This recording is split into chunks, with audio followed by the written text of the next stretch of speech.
ketika masih di PPK tentu saja dengan di pengawas pemilu itu tentu saja ada perbedaan yang sangat signifikan.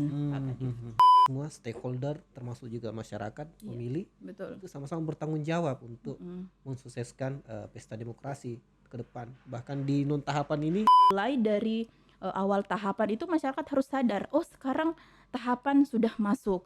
Bagaimana perkembangan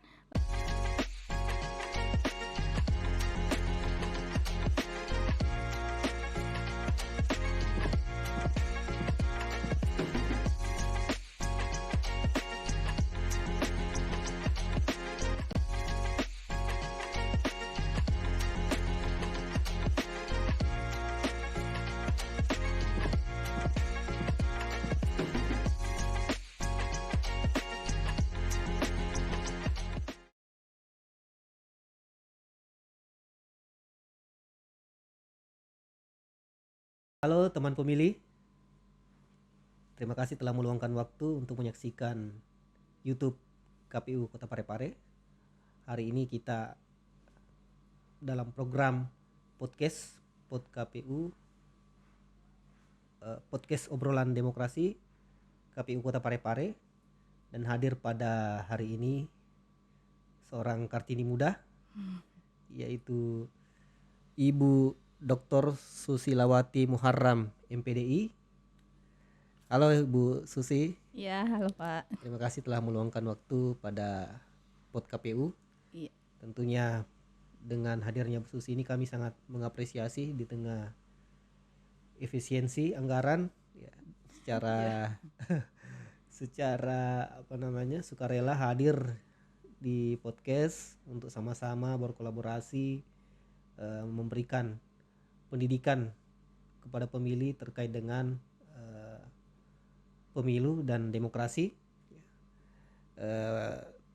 Terima kasih Bu Susi ya.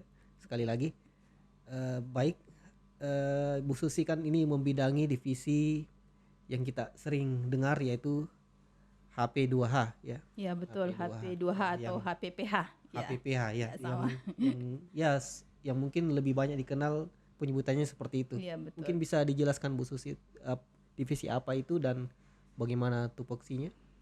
Iya, terima kasih Pak Ahmad selaku ketua bidang ya, ketua divisi di KPU yang membidangi Parmasdi. Betul. Iya, pertama-tama tentu saja saya mengucapkan terima kasih banyak telah diundang sebagai pembicara ataupun narasumber di tengah-tengah efisiensi ya. Tentu saja kita sangat bersyukur dengan undangan dari KPU ini, dari Pak Kadif ya.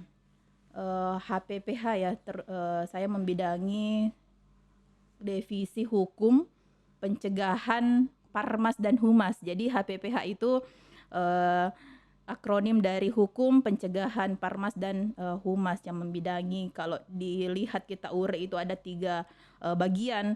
Ada bagian hukum, kemudian ada juga pencegahan dan Parmas, dan yang terakhir adalah hubungan masyarakat. Seperti itu.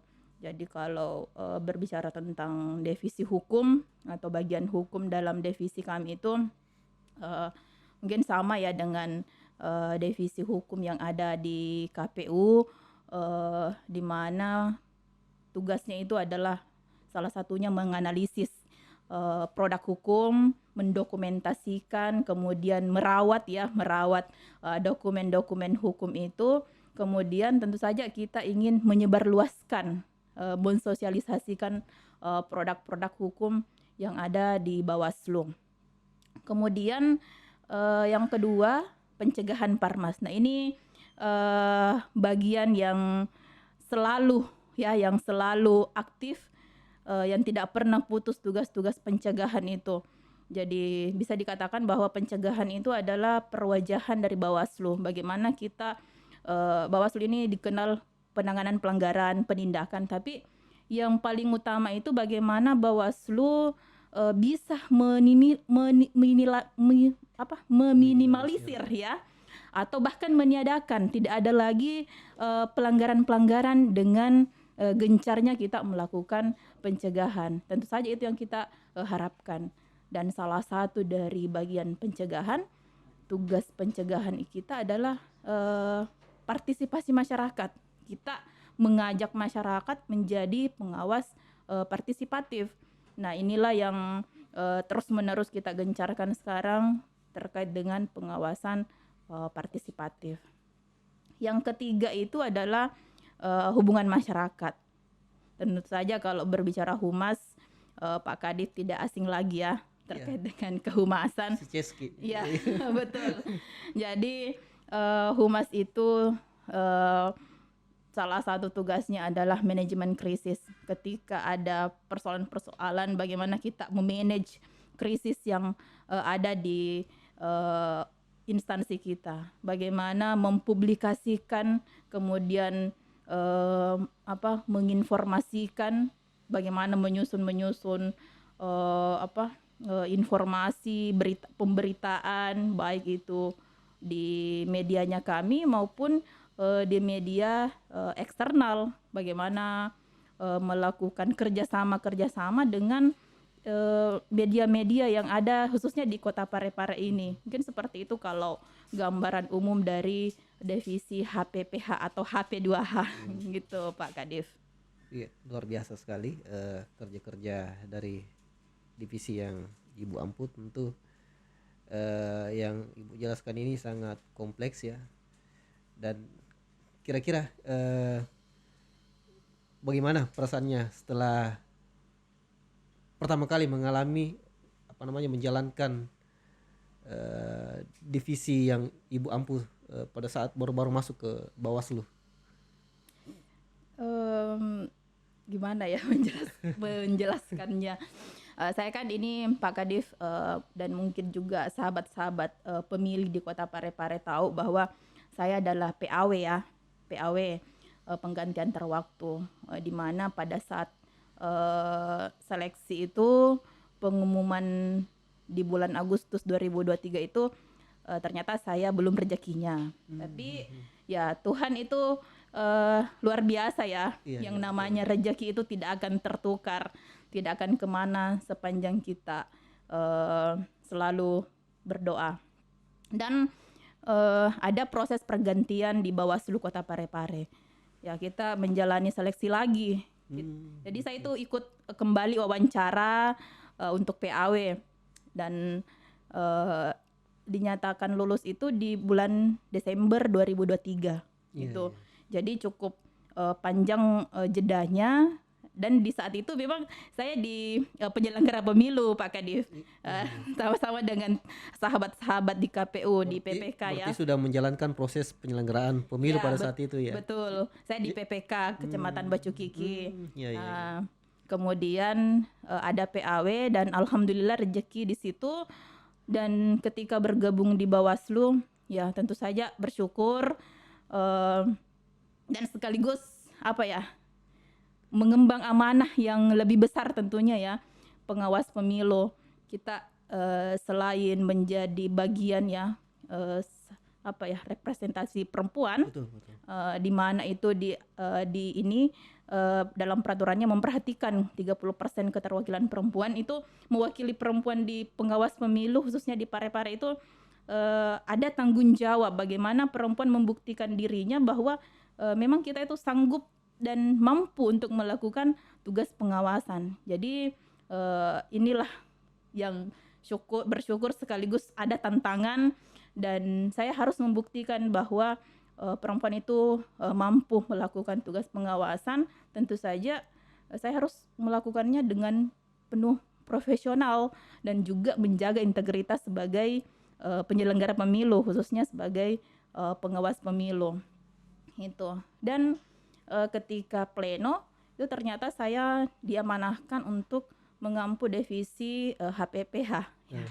Di PPK kemarin di divisi mana PPK kemarin? Kalau di waktu PPK itu data ya, data dan informasi. Jadi memang antara kesinambungan antara pekerjaan ketika masih PPK dengan di Bawaslu itu ada kesinambungannya dengan divisi saya, di mana mengelola data pemilih ketika masih di PPK itu juga yang saya ampuh di Bawaslu Oh iya. di bagian Parmas, pencegahan dan Parmas. Jadi pencegahan Parmas ini tugasnya adalah mengawasi data pemilih. Ya, itu salah satu Salah satu yang tugasnya. diampu. Nah, yang sekarang ini terus berlangsung ya, PDPB, Betul, pemutakhiran data pemilih berkelanjutan, itu di divisi saya di bagian pencegahan dan Parmas. Jadi salah satu tugasnya adalah memastikan data pemilih ini betul-betul mutakhir ya, betul-betul akurat. Itulah yang kita lakukan di non tahapan ini ya, Oh iya ya. mendampingi sahabat-sahabat KPU. Ya, berarti linear lah dengan kerja-kerja sebelumnya Iya ya betul, berarti ya. linear. Iya. Ini enggak canggung lagi dengan kerja-kerja di Bawaslu pada saat masuk ya. Ya minimal adalah pengalaman sebelumnya yang kita, tapi yang namanya sesuatu yang baru kita harus terus belajar. Kita Betul, kan betul. baru berhadapan dengan divisi ini, berhadapan dengan dunia pengawasan, betul-betul memulainya itu betul-betul belajar, Iya. tidak henti-hentinya belajar undang-undang pemilu kembali. Iya, betul. Kita per Bawaslu ya, Iya. peraturan Bawaslu, kemudian di sisi lain juga harus memahami undang-undang atau PKPU, PKPU. ya teknisnya, kemudian ya agak berbeda lah ketika masih di PPK tentu saja dengan di pengawas pemilu itu tentu saja ada perbedaan yang sangat signifikan. Iya, iya, betul. Jadi pertanyaan selanjutnya Bu Kadip, mungkin sudah dijelaskan tadi sedikit terkait dengan tantangan-tantangan yang dihadapi ya Iya betul. setelah masuk di jajaran proses kerja pengawasan. Kira-kira mungkin bisa lebih dijelaskan lagi terkait dengan tantangan yang cukup besar mungkin ya yang dihadapi oleh Bawaslu ya di Kota Parepare, khususnya yang berkaitan dengan divisi yang Pencegahan, Ibu ampuh ya, HPPH ya. HPPH ya. Mungkin bisa dijelaskan. Iya, tentu saja ya. Tadi saya katakan bahwa HPPH ini bisa dikatakan sebagai wajah Bawaslu atau bentengnya Bawaslu karena kita mengedepankan pencegahan. Nah, pencegahan itu ada di HPPH. Nah, tentu saja kalau berbicara tantangan ini luar biasa ya tantangannya, di mana kita di HPPH itu bagaimana bisa mensinkronkan tiga bagian ini, hukum, humas, kemudian pencegahan dan Parmas. Tentu saja itu sebuah tantangan yang luar biasa. Jadi yang pertama untuk di bagian pencegahan Parmas ini saya bicara bagian ya karena memang di divisi kami ada 3 bagian. Jadi untuk yang pertama itu kalau kita berbicara tentang pencegahan dan Parmas, partisipasi masyarakat, tantangan terbesarnya itu bagaimana kita mampu merubah paradigma yang ada di masyarakat. Bagaimana kita bisa menyampaikan ke masyarakat itu bahwa masyarakat ini jangan sebatas menjadi penonton pada saat pemilu, tidak hanya sebatas menjadi pemilih saja pada saat pemilu. Ketika ingin memberikan suara di TPS, pada saat itulah baru masyarakat itu sadar tentang sekarang musim pemilu misalnya ya. Atau pilkada. Nah, di sini bagian divisi pencegahan Parmas itu harus mampu merubah paradigma itu, bahwa masyarakat itu punya peran yang cukup signifikan. Bagaimana masyarakat itu bisa mengambil bagian sebagai pengawas partisipatif. Mulai dari awal tahapan itu masyarakat harus sadar, sekarang tahapan sudah masuk. Bagaimana perkembangan di penyelenggara pemilu misalnya, apakah sudah betul-betul dilaksanakan sesuai dengan peraturan yang berlaku ya, regulasi yang ada, betulkah itu penyelenggara KPU dan juga Bawaslu telah melakukan tugasnya gitu. Jadi kami pun pengawas pemilu, kami berharap masyarakat itu turut mengawasi bukan hanya seputaran di masyarakat saja, misalnya money politik, tapi tentu saja ini salah satu yang paling urgent. Nah, di sisi lain juga ya kita awasi lembaga penyelenggara ini, ya kita tidak tahu apapun yang akan terjadi, tapi masyarakat silahkan mengawasi penyelenggara pemilu, Betul. Bawaslu dan juga KPU Betul, gitu. ya, betul. Itulah yang tantangan di bagian pencegahan, bagaimana kita mengajak masyarakat itu sadar bahwa mereka ini punya peran, mereka bisa mengambil bagian menjadi pengawas partisipatif, dan itulah yang kita upayakan secara terus-menerus. Kemudian yang kedua terkait dengan hukum dan humas, ini juga berat. Ini kami anggap bahwa hukum dan juga humas ini harus selalu berdampingan, ya. Undang-undang pemilu itu kita tahu banyak sekali pasal-pasal di dalamnya, ya. Undang-undang pemilu, kemudian ada lagi peraturan KPU, peraturan Bawaslu, ada lagi juknisnya dan seterusnya. Nah, bagaimana bagian hukum ini, revisi hukum ini mampu kerjasama dengan humas dalam hal menyederhanakan kata-kata hukum atau peraturan-peraturan hukum itu Kepada masyarakat. kepada masyarakat lewat humas. Jadi humas yang mempublikasi revisi hukum yang bertugas untuk bagaimana membuat narasi atau menerjemahkan peraturan-peraturan itu agar masyarakat ini bisa paham, oh seperti ini maksudnya gitu. Nah, kerjasamalah dia dengan humas untuk tugasnya mempublikasikan ke masyarakat, mengedukasi masyarakat tentang peraturan-peraturan pemilu.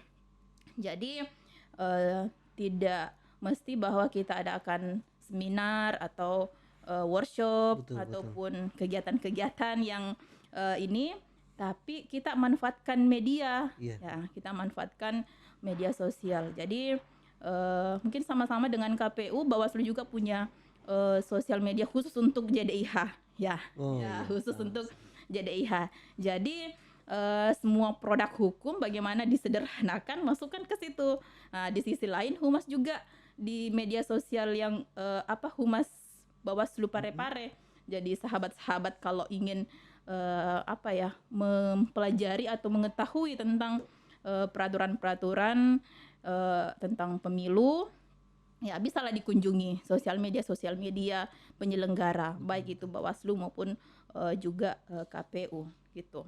Jadi seperti itu Pak Kadif, bahwa tantangan terberatnya kembali saya katakan bahwa bagaimana kita bisa mengubah paradigma masyarakat itu, bahwa mereka juga mereka juga bisa untuk melakukan pengawasan dengan bergabung dalam yang namanya pengawas partisipatif. Betul. Iya, seperti itu. Betul sekali. Sangat menarik ya yang disampaikan oleh Bu Kadip, dan memang masyarakat mesti sadar bahwa di dalam proses penyelenggaraan pemilu maupun pilkada tentu itu sama-sama semua stakeholder termasuk juga masyarakat pemilih itu sama-sama bertanggung jawab untuk mensukseskan pesta demokrasi ke depan. Bahkan di non tahapan ini ya, penyelenggara tetap terus bekerja karena memang pendidikan itu bukan hanya pada masa tahapan. Betul. Karena proses penyedarannya nih ke masyarakat yang mesti panjang dilaksanakan. Iya. Jadi bukan hanya pada saat tahapan itu mulai ya. Kalau kita berbicara tahapan berarti nantilah di 2027 baru kita mulai ya, di bulan Juni misalnya. Tapi pada kenyataannya mulai lepas pilkada bahkan kita langsung tidak ada istirahat, langsung menyusun program bagaimana, siapa yang menjadi sasaran kita, dan apa yang harus kita lakukan untuk lebih banyak mengedukasi ke masyarakat. Seperti itu. Betul. Ya. Dan memang tantangannya itu ya politik uang ya, hoax. Betul. Ya termasuk itu tadi ya, money politik, ujaran kebencian. Ini kan juga termasuk bagian-bagian dari pelanggaran yang perlu untuk ditekan. Ini kira-kira strategi konkret yang bisa dilakukan atau mungkin saat ini juga bisa dijelaskan, kan kemarin kalau di pilkada mungkin ada gambaran dari Bawaslu terkait dengan tingkat pelanggaran, kemudian bagaimana Bawaslu pada saat pemilu itu bisa menekan angka pelanggaran tersebut, Dan saat ini langkah-langkah konkret apa yang telah dilakukan oleh Bawaslu untuk ke depan menciptakan demokrasi yang berkualitas ke depan? Iya. Kalau kita kembali melihat pemilu 2024 ya, pemilu dan pilkada serentak itu, Parepare pada saat itu masuk dalam eh, kerawanan yang tinggi ya, termasuk merah. Jadi dalam indeks kerawanan itu Parepare tergolong daerah yang sangat rawan. Jadi belajar dari dengan adanya referensinya Bawaslu itu bahwa indeks kerawanan Parepare itu masuk dalam kategori merah, maka kita gencarkan yang namanya pencegahan. Jadi bukan cuman pengampu devisi saja yang melakukan yang gencar-gencar, tapi semua elemen yang ada di Bawaslu, mulai dari baik itu pimpinan dan juga staf, Panwascam dan seluruh jajaran, kita pastikan mereka gencar melakukan pencegahan, kedepankan pencegahan, jangan sampai terjadi yang namanya dugaan pelanggaran. Dan ya kalau kita melihat temuan dan juga laporan, ya Parepare itu termasuk yang tergolong tidak banyak ya. Memang ada beberapa laporan masuk, namun dari laporan-laporan yang masuk itu dalam proses penanganan pelanggarannya itu dihentikan ya di Gakumdu. Nah, begitu juga dengan dengan proses yang paling rawan itu kan pada saat pencoblosan ya, atau hari pencoblosan itu dan itu bisa kita lihat pada saat pemilu Parepare termasuk memang ada pemungutan suara ulang, tapi itu di satu TPS, yang artinya ketika kita bandingkan dengan pemilu sebelumnya, ya itu mengalami penurunan ya. Dan juga proses-proses yang lainnya. Nah, kalau kita lihat kalau kita misalnya mau lihat bagaimana Bawaslu sekarang di masa non tahapan ini, apa yang kita persiapkan untuk pemilu mendatang ya, pemilu 2029 itu tentu saja kalau kita berbicara apa sih yang dilakukan Bawaslu di masa non tahapan, Betul. Mungkin ada di sekitaran kita yang menyatakan wah Bawaslu itu kerja pada saat tahapan saja, kalau selesai tahapan sudah tidak ada lagi. Tapi Bawaslu sekarang itu ada istilah non tahapan ya. Jadi pekerjaan pengawasan, tugas-tugas pengawasan di non tahapan itu tetap berjalan. Kalau kita bisa mengistilahkan bahwa sekarang ini masa non tahapan adalah masa Bawaslu itu menanam, kemudian merawat.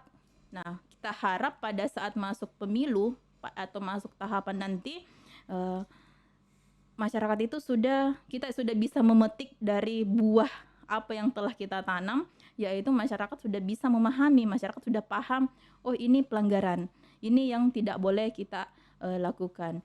Karena itu tadi pekerjaan-pekerjaan pencegahan ya, kalau sekarang ini lebih ke pencegahan dan juga Parmas, inilah salah satu bentuk pencegahan yang kita laksanakan. Kalau yang sedang berlangsung itu edukasinya ya, kita edukasi peserta didik ya. Kita ada namanya Bawaslu Menyapa Gensi. Itu bisa dikatakan program unggulan ya untuk di Parmas, Bawaslu Menyapa Gensi. Jadi di sekolah untuk Bawaslu itu menyapa generasi Z di sekolah-sekolah, madrasah, SMK itu sudah sudah berjalan.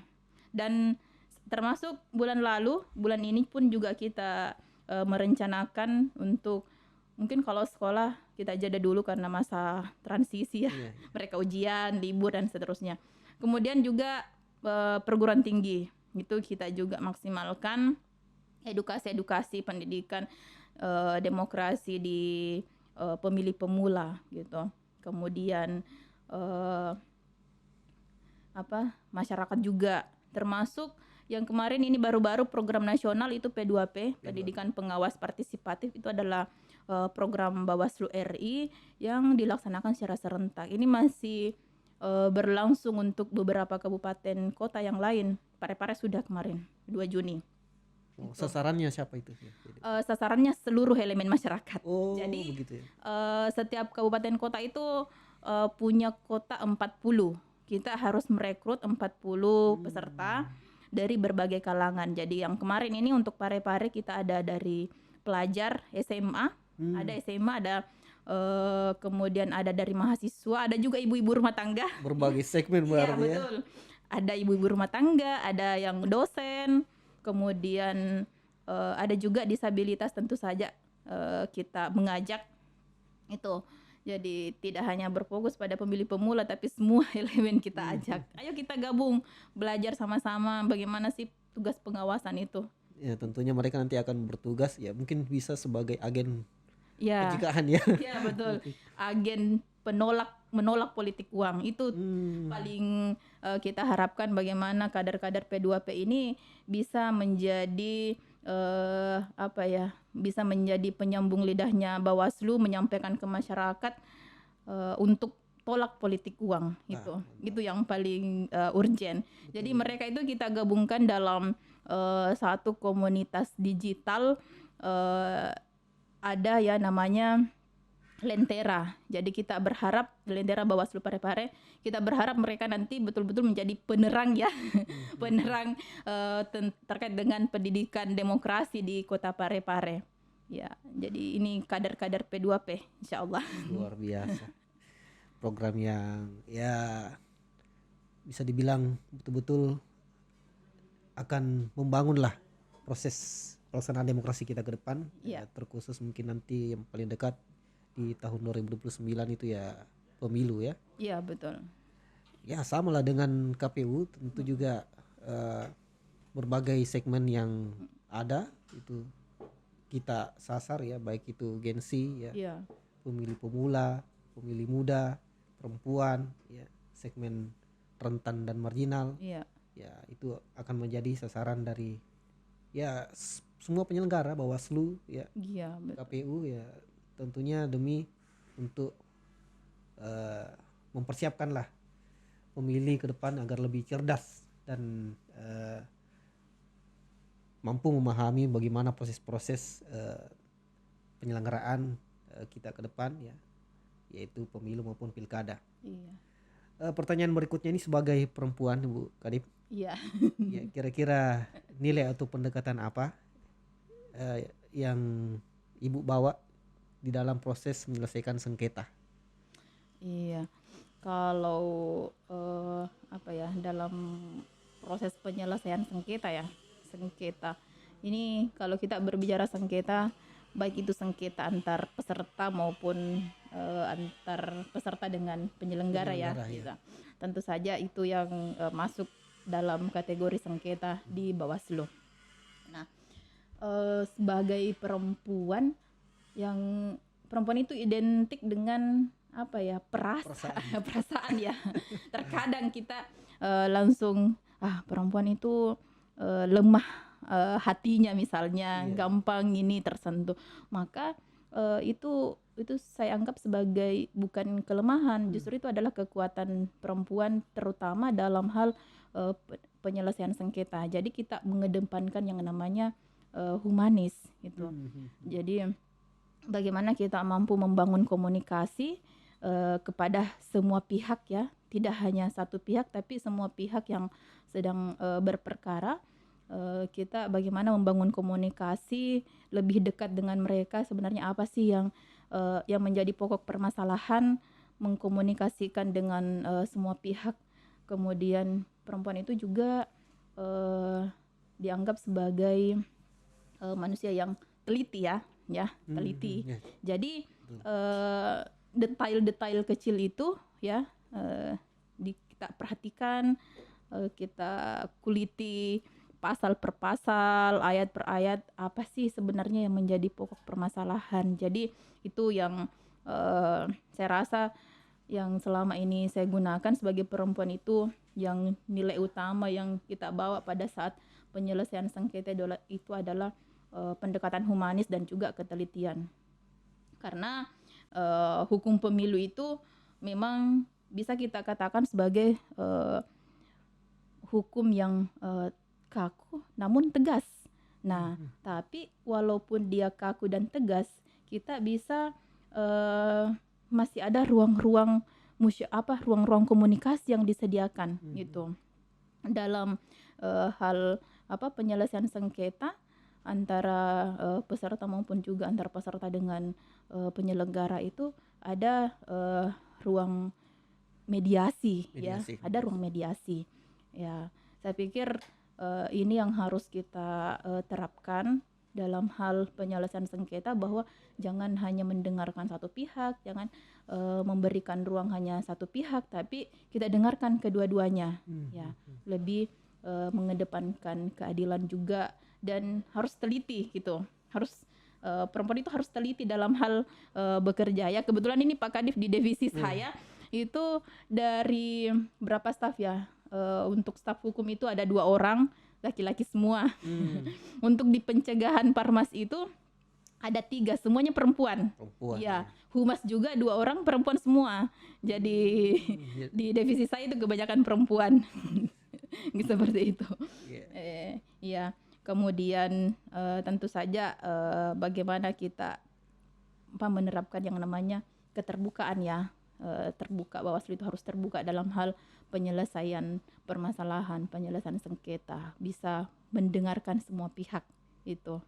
Dan ya tentu saja terus memacu diri, terus belajar, itu saja. Betul, kita harus terus belajar, karena yang namanya hukum pemilu itu, peraturan-peraturan kepemiluan itu selalu ada yang terbaru, ya. Misalnya ya, kita lihat saya kemarin pemilu, menjelang pemilihan, hari pemilihan, tiba-tiba muncul peraturan, ya, ada peraturan baru, ada juknis yang baru. Itu lagi yang kita harus pelajari. Artinya tidak boleh berhenti untuk belajar gitu. Betul. Dan harus gesit, harus cepat, karena arus informasi itu sangat-sangat cepat juga. Jadi kita harus siap siaga terus, terutama pada saat tahapan itu berlangsung. Iya, betul, luar biasa. Dari penjelasannya memang terlihat memang ada prinsip yang dipegang oleh Bawaslu di dalam proses penyelesaian sengketa, yaitu keterbukaan, ya. Iya, betul. Kemudian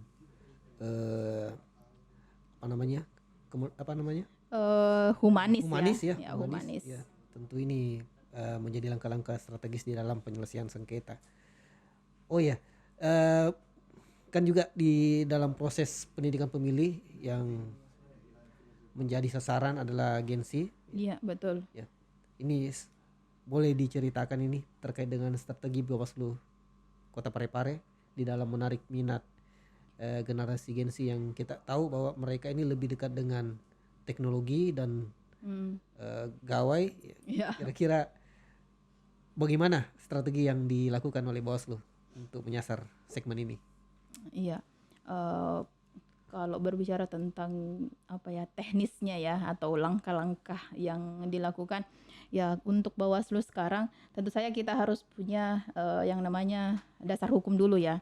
Ya, kalau kita ini di Parepare sudah melakukan kerjasama penandatanganan MOU itu dulu yang kami laksanakan. Jadi sebelum terjun ke sekolah, terlebih dahulu kita penandatanganan MOU dulu sebagai pegangan Bawaslu. Itu penandatanganan MOU dengan Kemenak sudah ada, kemudian KCD wilayah 8 dan juga pemerintah Kota Parepare. Nah, setelah itu kita lanjut kita lakukan penandatanganan perjanjian kerjasama dengan 9 madrasah yang ada di Parepare, negeri maupun swasta. Kemudian dengan sekolah itu ada 8, SMA dan SMK. Jadi untuk program Bawaslu Menyapa Gen-Z ini kita sebut sebagai Bawaslu Menyapa Gen-Z itu kami anggap sebagai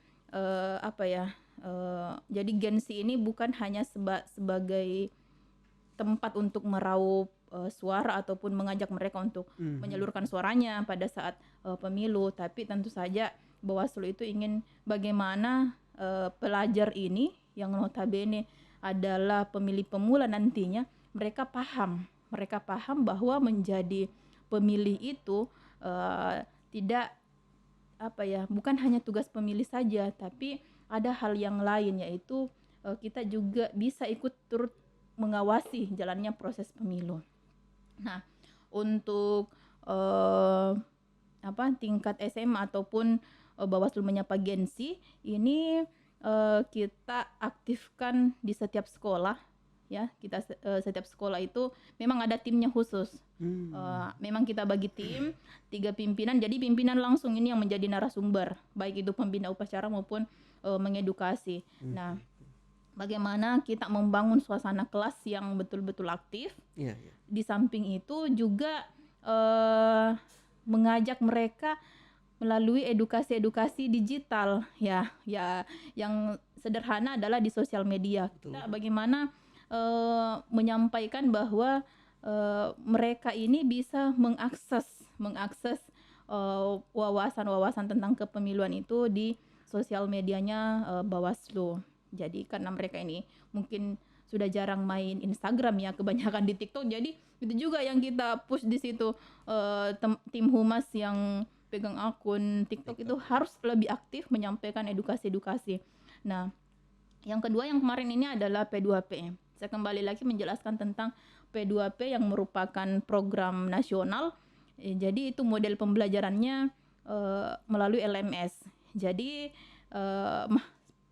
Gensi yang atau masyarakat yang sekarang sangat dekat dengan gawe itu, dengan layar, kita sajikan materinya itu lewat LMS. Jadi mereka belajar ada e-modulnya, kemudian ada materi audiovisual. Jadi mereka belajar mandiri dulu sebelum kita undang ke kantor untuk belajar secara luring. Jadi khusus untuk 2026 ini ada 2 model. Jadi mereka itu belajar secara mandiri dulu. Mereka mempelajari modul, kemudian belajar audiovisual, mereka belajar sendiri materinya, kemudian diberikan ruang untuk memberikan catatan kritis, ya. Jadi kita bisa lihat, peserta yang ini punya catatan untuk Bawaslu.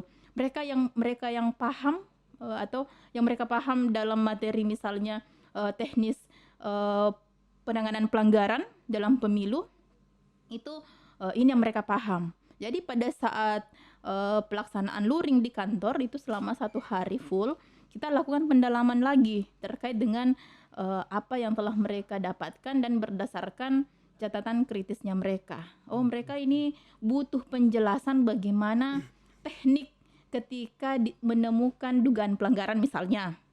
Seperti ini jalur-jalurnya, ya. Ya, mungkin nanti bisa diundang juga ini Kordip Penanganan Pelanggaran untuk menjelaskan itu. Saya sudah hubungi Pak Kadip itu. Iya. Jadi khusus untuk P2P ini betul-betul berbasis digital. Nah, selain itu juga, ada juga yang programnya Bawaslu itu debat hukum pemilu antar pelajar. Ya, ini khusus untuk pelajar. Kalau program Bawaslu RI itu kan antar mahasiswa, ya, antar perguruan tinggi. Nah, pare-pare ini kita sudah laksanakan debat pemilu antar pelajar. Jadi kita berharap bahwa pelajar ini yang menjadi utusan sekolah untuk lomba debat, ya, mereka betul-betul menganalisis peraturan-peraturan kepemiluan, undang-undang pemilu, kemudian PKPU, Perbawaslu, mereka bedah untuk bahan pada saat debat nanti, karena ada mosi yang mereka pelajari. Betul. Iya, dan ada posisi pro dan kontra yang mereka harus siapkan materinya. Ya tentu saja mereka harus bedah satu-satu. Belajar dari sejarah-sejarah kepemiluan juga, putusan-putusan MK. Mereka mempelajari regulasi kepemiluan. Mereka betul-betul bedah, mereka betul-betul pelajari sehingga mereka ini punya bekal. Mereka sudah punya bekal tentang kepemiluan. Mereka tahu bahayanya money politik, apa efeknya, dan dari situ kita berharap mereka ini tidak hanya sebatas pulang menjadi pemenang debat misalnya, ya, atau peserta yang kalah dalam debat, tapi kita berharap nilai positifnya itu mereka bisa memahami dan betul-betul Sadar ya. sadar bahwa dalam berpolitik itu, dalam pemilu itu banyak hal yang harus kita awasi, sehingga mereka sadar bahwa kita ini masyarakat harus betul-betul ikut melakukan pengawasan sebagai pengawas partisipatif itu tadi, karena melihat bagaimana jumlah pengawas ya, kalau kita menghitung SDM-nya pengawas pemilu, Bawaslu itu kan Terbatas sangat ya. minim, sangat terbatas. Jadi tentu saja keberhasilan pemilu itu adalah bergantung pada bagaimana masyarakat ini Komitmen bersama. betul, komitmen bersama seluruh elemen masyarakat Betul. untuk bagaimana pemilu itu berintegritas dan bermartabat. Iya. Gitu. Iya. Menarik sekali program-program yang disajikan oleh Bawaslu ya. Iya. Terutama tadi saya notice itu terkait dengan debat ya. Iya. Ini kan luar biasa karena di tengah efisiensi Iya betul. bukan minim anggaran sebenarnya tapi non budget ya. Iya. Non budget tapi tetap terlaksana. Iya. Kalau kami kan di pilkada kemarin sempat melaksanakannya itu, tapi kan itu kan ada budgetnya memang. Iya, memang ada Dan dalam besar ya. Besar dalam- megah dilaksanakan ya. Sampai ke tingkat sampai ke tingkat provinsi ya waktu itu. iya ya. Oh, yang debatnya pemilu. Pilkada, pilkada. Ya, debat pilkada kemarin. Mm-mm. Ya, tapi ini kan luar biasa juga. Ini karena dilaksanakan di tengah non tahapan, di tengah efisiensi dan sukses terlaksana. Ini Iya, luar biasa. dan kita masih merencanakan untuk selanjutnya lagi ya, kalau bisa dalam skala lebih banyak lagi yang Provinsi. berpartisipasi dalam debat itu. Apakah dengan tingkat provinsi, itu yang sudah kita bicarakan lewat audiens dengan Pak Wali ya. Semoga ini dalam persiapannya semuanya berjalan lancar, karena memang itu sekarang kita efisiensi, tapi tetap ini mungkin tantangan beratnya juga ya, efisiensi non tahapan, tapi kita harus inovatif, kita harus terus berkreasi bagaimana menghadirkan kegiatan-kegiatan yang bermanfaat di tengah masyarakat terkait dengan edukasi demokrasi itu yang membuat kita berpikir keras bagaimana ini Bawaslu, bagaimana KPU juga pasti merasakan. Iya betul, sama-sama. Jadi memang di tengah non tahapan ini tentu program-program kreatif ya seperti podcast ini kan kita Betul. laksanakan, kemudian KPU mengajar ya yang secara seluruh 24 kabupaten kota Bersamaan. ya bersamaan melaksanakan secara serentak dengan metode macam-macam ya. Iya. Berbagai macam ya. Kalau salah satu contoh yang kita lakukan, kami sempat juga melaksanakan debat mini sebenarnya di dalam kelas ya. Oh iya, Kita iya. ajari juga regulasinya ya, apa asasnya, prinsipnya, bagaimana penyelenggara melaksanakan pemilu maupun pilkada. Kemudian kami terapkan juga di dalam konsep pro kontra itu terkait dengan Iya. persoalan-persoalan yang ada di proses penyelenggaraan pemilu maupun pilkada. Dan itu membuat mereka lebih aktif dalam kelas. Betul, iya, itu tujuannya sebenarnya. Kemudian kira-kira pesan apa ini sebagai perempuan ya? Bolehlah diberikan pesan juga kepada teman pemilih yang perempuan, khususnya di perempuan, Kota ya. Parepare ya. Iya. Memberikan pesan ke sesama perempuan itu kadang mudah sekaligus sulit juga. Oh gitu. Pada intinya sebagai pengawas pemilu ya, kalau kita berbicara pengawas pemilu ataupun penyelenggara pemilu ke sesama perempuan, tentu saja saya ingin menyampaikan pesan bahwa perempuan itu bukan sekedar pelengkap kuota pemilu saja. Ya, itu yang betul. pertama ya. Ini kan juga sudah ada putusannya, kuota 30% itu bukan lagi sebatas pemenuhan saja, tapi Ya, itu wajib. menjadi wajib. Ya, perempuan itu bukan sekedar pemenuh kuota saja dalam hal pemilu maupun juga pilkada, tapi perempuan itu adalah penentu penentu arah bangsa ya, Iya betul. khususnya arah di Kota Parepare, masa depan untuk Kota Parepare. Karena kita berbicara Kota Parepare, maka saya katakan bahwa perempuan itu melihat dari jumlah pemilih perempuan yang ada di Kota Parepare yang lebih di atas daripada Betul, laki-laki, iya. tapi bukan 2 kali lipat ya, tapi lebih di atas Iya. jumlahnya, berarti perempuan ini memegang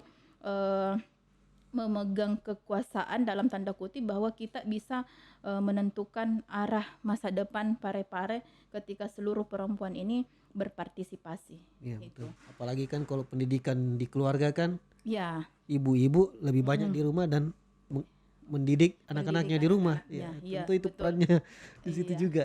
Jadi itu pesannya. Dan untuk ibu-ibu rumah tangga ya, ibu-ibu rumah tangga ini kan perempuan-perempuan yang tadi yang dikatakan Pak Kadif, bahwa mereka yang mendidik keluarga, mendidik anak-anaknya, ya mereka adalah benteng pertama, benteng Betul. utama dalam keluarga.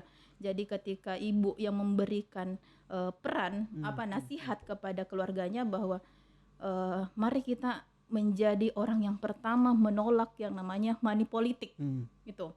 Karena tentu saja perempuan-perempuan ini ketika telah teredukasi tentang bahayanya money politik, baik dari sisi agamanya ya, maupun sisi kemanfaatan barang money politik itu kan haram ya, haram. Betul. Ketika seorang ibu memberikan makanan dari uang haram ataupun barang yang haram ke anaknya, itu tentu saja akan berdampak negatif, berkepanjangan juga. Iya, gitu. Jadi ketika seorang ibu sudah teredukasi dan memahami dan menerapkan ke keluarganya, menjadi garda terdepan menolak money politik, saya rasa ini sudah peran perempuan yang sangat luar biasa. Jangan karena iming-iming materi dan sebagainya kita memilih calon ataupun kandidat, tapi kita kedepankan apa visi misi mereka, apa yang bisa mereka berikan untuk masa depan khususnya Kota Parepare yang lebih baik lagi. Itu. Dan untuk adik-adik generasi muda ya, generasi perempuan khususnya generasi muda Parepare, anak muda itu adalah generasi yang kritis, generasi yang kritis dan melek digital. Jadi mari adik-adik gunakan jempol kita secara bijak ya, gunakan untuk ikut melakukan pengawasan yang pengawasan partisipatif dalam hal di pemilu nanti, di masa kepemiluan nanti. Dan jangan menjadi pemilih yang apatis, jangan menjadi penonton saja. Mari sama-sama kita melakukan pengawasan, memastikan pemilu itu betul-betul berintegritas dan bermartabat gitu.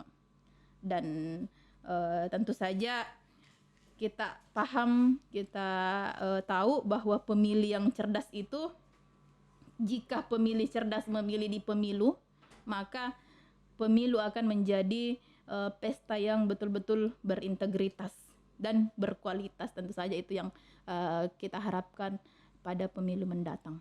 Mungkin seperti Luar itu Pak biasa. Kadif. Saya note lagi tadi itu perempuan adalah garda terdepan ya.